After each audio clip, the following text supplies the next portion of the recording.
Hace 7 años, cuando terminé la escuela secundaria, tenía grandes sueños de ir a la universidad. Estaba emocionado con la idea de aprender más, conocer gente nueva y moldear mi futuro, pero la vida tenía otros planes para mí y mis sueños se hicieron añicos cuando la chica con la que salía en ese entonces quedó embarazada. Tuve que tomar una decisión difícil. En lugar de ir a una universidad lejana, decidí inscribirme en un colegio comunitario local. De esta manera, podría quedarme cerca de casa, estar allí para mi novia y nuestro recién nacido, y aún así manejar un trabajo. No era la situación ideal, pero era lo que necesitaba hacer en ese momento. Ahora mis días son un acto de malabarismo. Asisto a clases durante el día tratando de absorber tanto conocimiento como puedo, y por las tardes, de 3:30 de la tarde a 11:30 de la noche, trabajo en el segundo turno en una planta de fabricación. Encontré un trabajo allí como personal de envío y recepción, y los horarios se adaptan a mi ajetreado calendario. Antes de este trabajo, nunca había tenido una jefa mujer. Para ser honesto, estaba un poco aprensivo. La mayoría de mis jefes anteriores eran unos idiotas y había un estereotipo sobre las jefas mujeres que tenían un carácter difícil.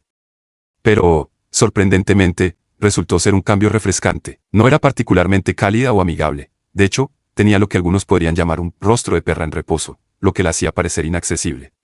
No se tomaba la molestia de ser amable, pero tampoco era cruel. En cambio, tenía esta forma de querer demostrar que era más inteligente que los demás, jugando con palabras y desafiando ideas. Era el tipo de jefa con la que sentías que tenías que seguirle el juego y dejarla tener siempre la razón. En sus mediados de 40 años, estaba casada y tenía hijos. En la secundaria, nunca imaginé tener una jefa mujer como ella, pero al final no era tan mala como pensé que sería. La vida me había lanzado una bola curva, pero estaba aprendiendo a adaptarme y encontrar aspectos positivos donde podía. Tuve la oportunidad de conocer a su esposo un par de veces durante las reuniones familiares de la empresa, donde se invitaba a los familiares. Nuestra oficina era relativamente pequeña, solo éramos 3, pero había 6 conductores de montacargas y 12 trabajadores diversos bajo su supervisión en el segundo turno. Era bastante complicado para ella manejar a todos, y mantenía una actitud seria para mantener las cosas en orden. Entre todos, había una persona que nunca dejaba de levantar su ánimo. Cada vez que él pasaba por nuestra oficina, era el coordinador de seguridad de toda la planta y tenía la costumbre de recorrer el lugar en un carrito de golf. Todos, incluidos los supervisores, estaban un poco aterrados de él porque se aseguraba de que todos siguieran los protocolos de seguridad. Cada semana, calificaba a cada supervisor y esos resultados eran visibles para los superiores en la planta. No era una buena imagen si tu puntaje era bajo, especialmente para el jefe de mi jefa. Comencé a notar que ella siempre era particularmente amable y amigable con él cuando visitaba nuestra oficina. Tenían conversaciones largas y era obvio que coqueteaba con él. Él era un hombre negro alto con una presencia imponente, y más tarde descubrí que había sido un atleta universitario. Me di cuenta de que su amabilidad podría estar relacionada con el hecho de que sus evaluaciones influían en su posición en la empresa.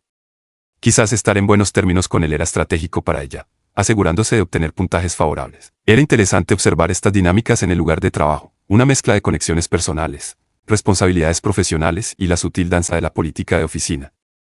A pesar de su presencia intimidante al principio, descubrí que el coordinador de seguridad era un tipo genuinamente amable. Si te tomabas el tiempo para conocerlo, él iría más allá y más allá de ayudar a los supervisores. Unos meses después de comenzar el trabajo, nuestra producción aumentó y también lo hicieron las demandas en la cadena de suministro. Con el tiempo, se convirtió en una ocurrencia regular. Equilibrar el trabajo y la escuela se volvió aún más desafiante. No podía comprometerme a hacer horas extras de lunes a jueves debido a mis clases, pero los viernes eran justos. Un viernes en particular, nos encontramos trabajando hasta tarde en la noche. Solo estábamos mi jefa y yo, y el reloj marcó las 2 a.m. Deseando llegar a casa y ver a mi familia, salí corriendo de la oficina diciéndole a mi jefa que la vería el lunes. Mientras me apresuraba a casa, me di cuenta de que había dejado mi teléfono en la oficina. Casi llegando a casa, hice un giro en U y volví al trabajo. La necesidad de dar la vuelta era una inconveniencia menor en comparación con la perspectiva de estar sin mi teléfono, especialmente cuando me apresuraba a reunirme con mi familia. Cuando llegué de nuevo a la oficina, entré rápidamente asumiendo que no había nadie alrededor, ya que las luces estaban apagadas y la puerta siempre estaba abierta. La oficina de mi jefa estaba al final, siendo el único cubículo en la sala para un poco de privacidad. Por lo general, tenía un gran escritorio bien organizado con estantes y documentos. Sin embargo, lo que encontré fue un completo desastre. Papeles estaban esparcidos por todo el suelo y mi jefa estaba luchando por levantarse de su mesa, solo medio vestida, mientras el coordinador de seguridad se subía rápidamente los pantalones en un intento de desactivar la incomodidad. Hizo una broma, mostrando que no tenía idea de cómo desescalar verbalmente la situación. Me quedé allí, en shock y sorprendido por la escena inesperada. Mi jefa, claramente avergonzada, se retiró apresuradamente a su cubículo y yo huí de la escena tan rápido como había entrado. De camino a casa, no podía creer lo que acababa de presenciar. Antes de poder procesarlo completamente, mi jefa me llamó de manera extrañamente casual, a diferencia de sus llamadas habituales. Me pidió que mantuviera en secreto lo que había visto y que no le dijera a nadie. Seguía pidiendo disculpas, insistiendo en que fue un error, aunque realmente no me importaba. Me di cuenta de que probablemente estaba muy nerviosa. No nos conocíamos desde hacía mucho y nuestras interacciones eran estrictamente profesionales. Probablemente no sabía cómo reaccionaría y su disculpa parecía más sobre su propia ansiedad que sobre cualquier preocupación por mis sentimientos. En ese momento, supongo que mi jefa estaba tratando de averiguar dónde estaba yo, poniendo a prueba si iba a contar lo que había visto. Sin embargo, siendo joven, encontré toda la situación divertida. No consideré cómo podría sentirse su esposo. Mis pensamientos estaban más centrados en encontrarlo algo atrevido que el coordinador de seguridad estuviera involucrado en tal situación.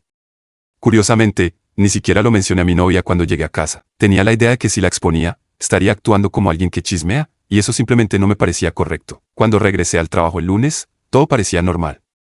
Mi jefa parecía no estar afectada, excepto por el hecho de que seguía mirándome cuando pensaba que no estaba mirando.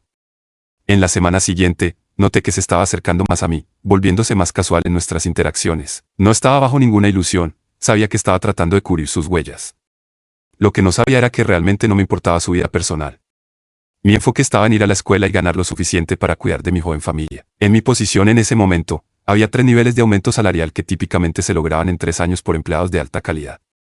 Sorprendentemente, en solo 4 meses había alcanzado ese hito. Entendí lo que estaba sucediendo. Ella estaba usando fondos de la empresa para comprar mi silencio, esencialmente sobornándome con el dinero de otra persona.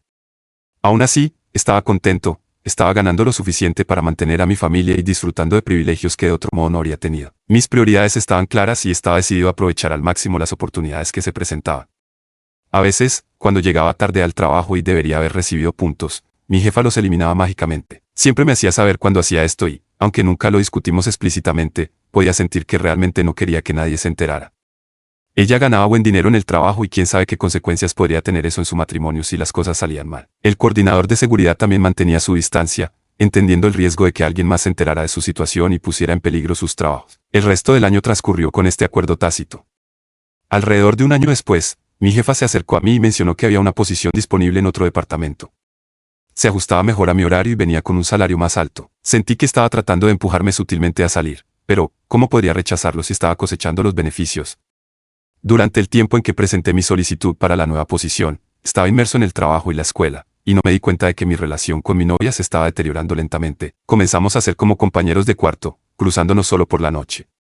Ella no expresaba quejas y yo no sospechaba nada hasta que recibí un aviso anónimo que revelaba que mi novia me estaba engañando con un compañero de trabajo. Resultó que había un triángulo amoroso y el otro chico eligió a mi novia, lo que enfureció a la otra mujer involucrada. Supuse que fue ella quien me dio el aviso anónimo sobre la aventura. Cuando me enteré, estaba destrozado y necesitaba un tiempo alejado del trabajo y la escuela. Los sacrificios que estaba haciendo creía que eran por el bien de mi familia. Para empeorar las cosas, cuando confronté a mi novia, parecía perdida en la confusión de su aventura, insegura sobre con quién quería estar. Al darme cuenta de que no estaba arrepentida y estaba contemplando quedarse con el otro chico, llegué a un punto de quiebre y decidí echarla de la casa. Al día siguiente, vino a recoger sus cosas y a nuestro hijo. Me dijo que se mudaba con el otro chico. No intenté detenerla, sabiendo que nuestro hijo de 2 años la necesitaba más que a mí. Éramos jóvenes y las decisiones se tomaban abruptamente. Un momento estaba trabajando duro, yendo a la escuela y cuidando de mi familia. Al siguiente, mi novia se había ido con nuestro hijo, viviendo con otro hombre. Me quedé en un apartamento vacío sin motivación para continuar mi educación. Durante ese tumultuoso periodo, seguía reflexionando sobre las razones de este repentino cambio. En aquel entonces, en mi juventud, creía firmemente en el karma. En lugar de considerar la posibilidad de que mis largas horas en el trabajo y la escuela habían creado una distancia física y emocional entre ella y yo, concluí que era porque estaba guardando secretos para mi jefa. Después de que se asentó el polvo, una cosa me carcomía, haciéndome sentir que si no exponía a mi jefa, me perseguiría de por vida. No sabía si el coordinador de seguridad tenía esposa o familia, y no me molesté en averiguarlo. Sin embargo, sabía que mi jefa estaba casada, ya que había conocido a su esposo en una reunión familiar.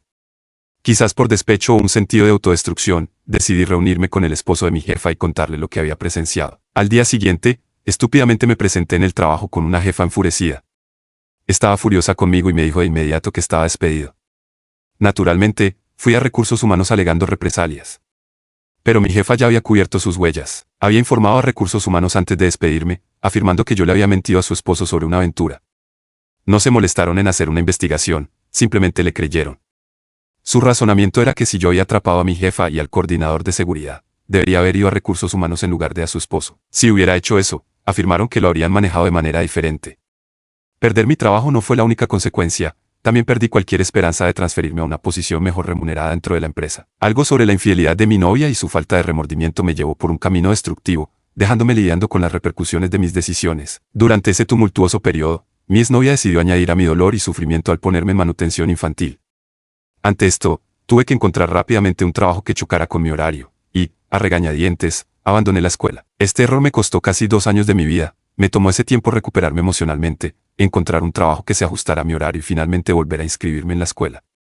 Una vez que volví a ponerme de pie, mi exnovia quería que nos reconciliáramos, pero me negué. Tenía derechos de visita y ella hacía todo lo posible para que me resultara difícil ver a mi hijo. A veces, incluso intentaba que el Estado aumentara mi manutención infantil solo para molestarme y ponerme en riesgo con el Estado. Fue un periodo difícil, pero logré terminar mi educación y encontrar un mejor trabajo. En cuanto a mi antigua jefa, supe que ella y su esposo eventualmente se divorciaron. No estoy seguro si estaba relacionado con la infidelidad. Lamento mis acciones. Bueno, trato de no verlo de esa manera. Incluso ahora, no estoy seguro de cómo podría haber manejado la situación de manera diferente sin enfrentar algún tipo de repercusión. Mi perspectiva es que todo sucede por una razón y obtuve valiosas lecciones de vida de esa experiencia que darán forma a mi futuro. Si este video te ha encantado, prepárate para quedar totalmente fascinado con el siguiente video. Te prometo que será una historia que no querrás perderte. Déjanos un me gusta, comenta, comparte y suscríbete a nuestro canal para estar al tanto de las siguientes entregas.